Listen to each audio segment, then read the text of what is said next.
मसीह की Bible stories Hindi YouTube channel पर आप सबका स्वागत है। आज मैं आपके लिए उड़ाऊ पुत्र का दृष्टांत लेकर आई हूँ, जो आपको लूका के सुसमाचार में 15 अध्याय के 11 से 32 तक देखने को मिल जाएगा। प्रभु यीशु मसीह बताते हैं कि एक मनुष्य के 2 पुत्र थे। उनमें से छोटा पुत्र अब कहता है कि संपत्ति में से मेरा हिस्सा मुझे दे दीजिए। तब उसके पिता ने ऐसा ही किया। उसके पिता ने संपत्ति का जो भाग उसके छोटे पुत्र का था उसे दे दिया। तब कुछ दिनों के बाद वह छोटा पुत्र अपनी संपत्ति को इकट्ठा करके दूर देश को चला गया और वहां जाकर उसने अपनी सारी संपत्ति कुकर्म में उड़ा डाली, जैसे खाना पीना, ऐशो आराम करना और गलत संगति करना। एक दिन जब उस देश में अकाल पड़ा तो बाइबल हमें बताती है कि वह कंगाल हो गया और उसके पास कुछ भी ना बचा। प्रियो, ध्यान दें कि इस उड़ाऊ पुत्र ने जो संपत्ति उसे मिली थी उसका सही इस्तेमाल नहीं किया। उसने गलत मित्र बना लिए जो कि उसके साथ तब तक ही थे जब तक उसके पास पैसा था। आज भी हम ऐसे ही देखते हैं प्रियो कि जिनके पास पैसा होता है उन्हीं से लोग पूछते हैं कि तू कैसा है। कोई भी किसी दरिद्र या गरीब से मित्रता नहीं करना चाहेगा, क्योंकि उनके पास पैसा धन संपत्ति नहीं होती और ना ही उनका स्टैंडर्ड दूसरे लोगों के बराबर होता है। बाइबल भी हमें इस प्रकार बताती है कि धनी के बहुत से मित्र हो जाते हैं, परंतु कंगाल के मित्र उससे अलग हो जाते हैं। ऐसा ही इस उड़ाऊ पुत्र के साथ भी हुआ। जब तक इसके पास पैसा था तब तक ही इसके मित्र इसके पास थे, लेकिन जैसे ही इसके पास का पूरा पैसा खत्म हो गया तो कोई भी उस अकाल के समय उसकी मदद करने वाला नहीं था। प्रियो, मैं आपसे पूछना चाहती हूँ कि कहीं आपके साथ तो ऐसा नहीं हुआ कि जब तक आपके पास अच्छा खासा पैसा था और आप ऐशो आराम की जिंदगी बिता रहे थे तो आपके बहुत से मित्र हो गए होंगे, और जैसे ही कोई विपत्ति आपके ऊपर आई और धीरे धीरे आपका सब कुछ जाने लगा तो आपके कई मित्रों ने आपका साथ भी छोड़ दिया होगा। अब वे ना तो आपके घर आते होंगे और ना ही फोन करके अब आपका हाल चाल पूछते होंगे। इसलिए प्रियो, मैं आपसे कहती हूँ कि जब तक पैसा है तब तक ही लोग आपसे पूछेंगे कि तू कैसा है। प्रियो, बाइबल हमें बताती है कि जैसे ही उस पुत्र की संपत्ति समाप्त हो गई और उसके पास कुछ ना बचा तो उसे उस देश में दर दर की ठोकरें खानी पड़ी। सब लोगों ने उसे ठुकरा दिया और अंत में वो उस देश में ही रहने वाले एक व्यक्ति के पास रहने लगा, जिसने उसे अपनी सुअर चराने का काम दे दिया। और यही नहीं प्रियो, उस व्यक्ति ने उसे भोजन देने के बजाय उससे यह कहा कि उसे वही भोजन करना पड़ेगा जो सुअर खाते हैं, अर्थात उसने उसे अपना पेट भरने के लिए उन फलियों को खाने के लिए कहा जिन्हें सुअर खाते थे। कुछ दिनों तक वह ऐसे ही दुर्दशा में पड़ा रहा और फिर कुछ समय पश्चात उसे स्मरण आया कि मेरे पिता के घर में काम करने वाले नौकरों को भी इससे कहीं ज्यादा अच्छा भोजन मिलता है। अब यहाँ पर मैं एक बात आपको बताना चाहती हूँ प्रियो, कि जब तक उस देश में अकाल नहीं आया और इसे सुअरों के साथ भोजन नहीं करना पड़ा तब तक उसे अपने पिता का घर याद नहीं आया। यह अकाल उसके जीवन में आशीष लेकर आया, क्योंकि इसी अकाल के समय वह यह सोचने के लिए मजबूर हो गया कि उसके पिता के घर में नौकरों की दशा ज्यादा अच्छी है, उनके पास खाने की कोई कमी नहीं है। वैसे ही प्रियो, जब तक हमारे पास सब कुछ पर्याप्त मात्रा में और अच्छे से अच्छा होता है तब तक हमें उसकी वैल्यू समझ में नहीं आती, और जब तक हम किसी विपत्ति या संकट में नहीं पड़ते तब तक हमें उस प्रेमी पिता की याद नहीं आती। मैं आपको बता दूं कि आज बहुत से मसीही लोगों का जीवन भी ऐसा ही है कि जब तक उनके पास सब कुछ होता है तो कभी उस परमेश्वर को याद नहीं करते, लेकिन जैसे ही कोई विपत्ति, समस्या या बीमारी आ जाती है तो उन्हें परमेश्वर याद आता है। तब फिर वो उपवास के साथ प्रार्थना करते हैं उस समस्या से निकलने के लिए। कहीं आपका जीवन तो ऐसा नहीं है जिसमें आप सिर्फ जरूरत पड़ने पर ही परमेश्वर को पुकारते हैं।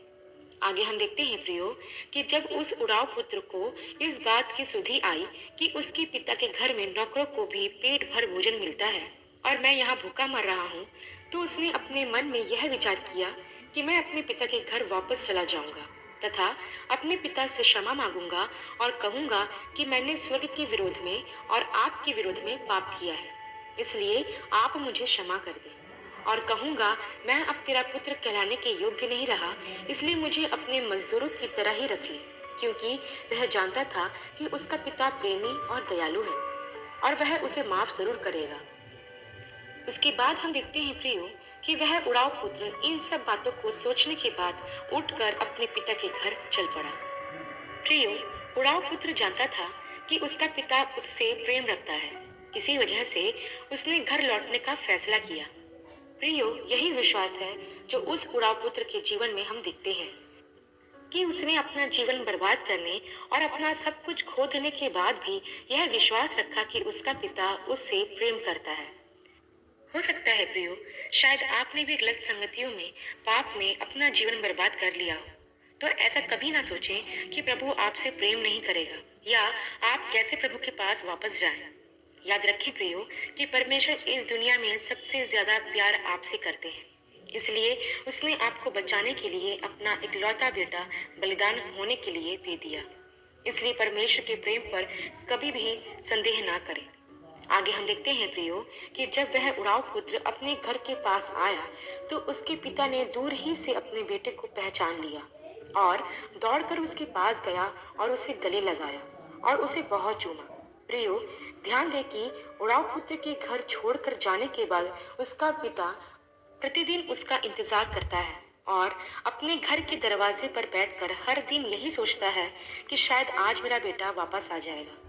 कितना अद्भुत नजारा हम देखते हैं प्रियो कि कैसे एक पिता अपने बेटे की चिंता करता है और प्रतीक्षा करता है कि एक ना एक दिन उसका बेटा जरूर वापस आएगा। वैसे ही परमेश्वर भी इस दुनिया में खोए हुए हर एक व्यक्ति का इंतजार कर रहा है। वह अपनी बाहें फैलाए आपका इंतजार कर रहा है, क्योंकि वह आपसे बेइंतहा प्यार करता है। इतना प्यार जो शायद ही इस दुनिया में कोई करता हो, क्योंकि हम देखते हैं प्रियो कि इस दृष्टांत के द्वारा प्रभु यीशु मसीह ने लोगों को उस अगापे प्रेम के बारे में बताया, जैसा कि आगे हम इस दृष्टांत में देखते हैं कि जब वह उड़ाव पुत्र अपने पिता के घर वापस आया तो ना सिर्फ उस पिता ने उसे अपने गले से लगाया, परंतु पिता ने अपने दासों से कहा कि जल्दी से एक अच्छे से अच्छा वस्त्र लाओ और मेरे बेटे को पहनाओ और उसके हाथ में अंगूठी और पाँव में जूतियां पहनाओ और एक पला हुआ पशु मारकर उसे पकाओ, ताकि हम सब आनंद करें। क्योंकि पिता इस प्रकार कहता है कि मेरा यह पुत्र मर गया था फिर जी गया है, खो गया था अब मिल गया है, और वे आनंद करने लगे। प्रियो, बाइबल हमें बताती है कि जब कोई पापी अपना मन फिराता है तो उस मन फिराने वाले पापी के लिए परमेश्वर के सामने स्वर्गदूत आनंद करते हैं। हाँ प्रियो, जब भी कोई व्यक्ति अपने पापों से पश्चाताप करता है, अपने गुनाहों को मान लेता है और अपने स्वर्गीय पिता के पास वापस आ जाता है, तो स्वर्ग में बड़ा आनंद होता है, क्योंकि प्रभु की कभी भी यह इच्छा नहीं थी कि कोई भी नाश हो। परमेश्वर पिता सबको मन फिराव का अवसर देना चाहते हैं। वह हम सबसे प्रेम करते हैं और हर एक भटके हुओं का इंतजार कर रहे हैं कि वह वापस आ जाए, ताकि उसे गले लगा कर चूमे और उसके साथ अनंत काल तक आनंद करे। लेकिन प्रियो, इस दृष्टांत में हम देखते हैं कि जब उड़ाव पुत्र वापस आता है तो इसका बड़ा भाई इस बात से खुश होने के बजाय अपने पिता पर नाराज होता है, क्योंकि जब वह अपने खेत से घर पर आता है तो वह घर में से गाने बजाने का और नाचने का शब्द सुनता है। तब वह अपने दास को बुला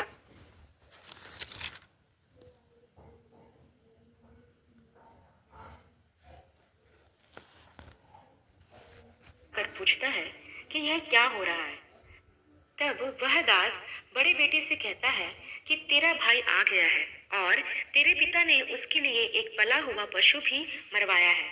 अपने दास से यह बात सुनकर वह क्रोध से भर जाता है और घर के अंदर नहीं जाता, परंतु जब पिता अपने बड़े बेटे को बाहर खड़े देखता है तो वह उसे झाँक कर मनाने लगता है। परंतु उसका बड़ा बेटा उसको उत्तर देता है कि मैं इतने वर्ष से तेरी सेवा कर रहा हूँ, परंतु तूने कभी भी एक बकरी का बच्चा भी नहीं दिया कि मैं अपने मित्रों के साथ आनंद कर सकूं। परंतु जब तेरा यह बेटा वेश्याओं में अपनी संपत्ति उड़ाकर वापस आता है तो तू उसके लिए एक पला हुआ पशु कटवाता है। बड़े बेटे की यह बात सुनकर पिता उससे कहता है कि तू सर्वदा मेरे साथ है और जो कुछ मेरा है वह सब तेरा ही है। इसलिए आ, आनंद कर और मग्न हो, क्योंकि तेरा भाई मर गया था फिर जी गया है, खो गया था अब मिल गया है। प्रियो, इस दृष्टांत में हम देखते हैं कि वह बेटा जो खो गया था, जब वह वापस आता है तो वह अपने पिता के घर में होता है। लेकिन जो बेटा अपने पिता को छोड़कर नहीं गया, वह घर के बाहर होता है। क्या आप इस अंतर को समझ पा रहे हो? आपको मैं बता दूं कि प्रभु ने कहा है कि जो पहले हैं वह पिछले होंगे और जो पिछले हैं वह पहले होंगे। क्या आपने इस बात पर भी ध्यान दिया है कि बड़ा भाई अपने छोटे भाई को ढूंढने के लिए नहीं जाता? वह अपने पिता को रोज दरवाजे पर बैठा दिखता होगा, लेकिन कभी उसने अपने पिता की उस दशा को देखकर अपने पिता से यह नहीं कहा कि मैं अपने छोटे भाई को ढूंढने के लिए जाता हूँ। वैसे ही प्रियो, आज बहुत से लोग हैं जिन्हें खोए हुए लोगों को प्रभु के पास लाने का कोई बोझ नहीं है। प्रियो, ये कहानी हमें प्रोत्साहित करती है कि हमारा हृदय उस पिता के समान होना चाहिए जो अपने बेटे के वापस आने का बेसब्री से इंतजार करता है। बाइबल हमें बताती है प्रियो कि हम में मसीह का मन है, और यदि मसीह का मन हम में है तो खोए हुए लोगों के प्रति प्रेम हमारे मन में होना चाहिए। अगर हम सच्चे विश्वासी हैं और अपने स्वर्गीय पिता से सच्चा प्रेम रखते हैं तो हम भटके हुए लोगों तक प्रभु का वचन जरूर लेकर जाएंगे, ताकि उनका भी उद्धार हो और वह भी बचाए जा सके। प्रियो, एक बात और मैं आपको बताना चाहती हूँ जो मैंने अपनी आंखों से देखी है कि अक्सर जब कोई एक नया विश्वासी चर्च में आता है तो कलीसिया के कई लोग ना तो उस विश्वासी से बात करते हैं और ना ही उसका आदर करते हैं। वह उसे घृणित निगाहों से देखते हैं। क्या कभी आपने किसी चर्च में ऐसा होते हुए देखा है? लेकिन प्रियो, हमें ऐसा बिल्कुल नहीं करना है। हमें सबसे प्रेम करना है, फिर चाहे वह हमारा शत्रु ही क्यों ना हो, और अपने प्रेम से उसके दिल को जीतना है। क्योंकि ध्यान रखिए प्रियो कि परमेश्वर प्रेम है और वह आज भी हर एक भटके हुए व्यक्ति का इंतजार कर रहा है। अंत में एक सवाल मैं आप लोगों के लिए छोड़ना चाहती हूँ कि आपके पास कैसा दिल है, उस पिता के जैसा या उसके बड़े भाई के जैसा? अपने उत्तर हमें कमेंट बॉक्स में जरूर बताएं। आशा करती हूँ प्रियो, उड़ाव पुत्र का यह दृष्टांत आपके लिए आशीषमय रहा होगा। अगले वीडियो में एक नए विषय के साथ आपसे फिर मुलाकात होगी। तब तक के लिए आप सबको जय मसीह की।